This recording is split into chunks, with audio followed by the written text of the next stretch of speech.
न पुण्यं न पापं न सौख्यं न दुःखं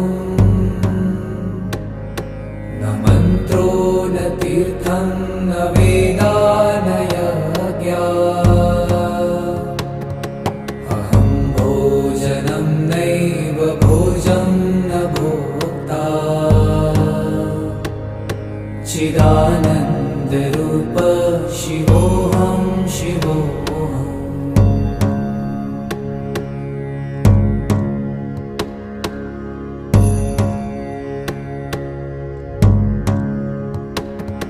न मृत्युर्न शङ्का न मे जातिभेदः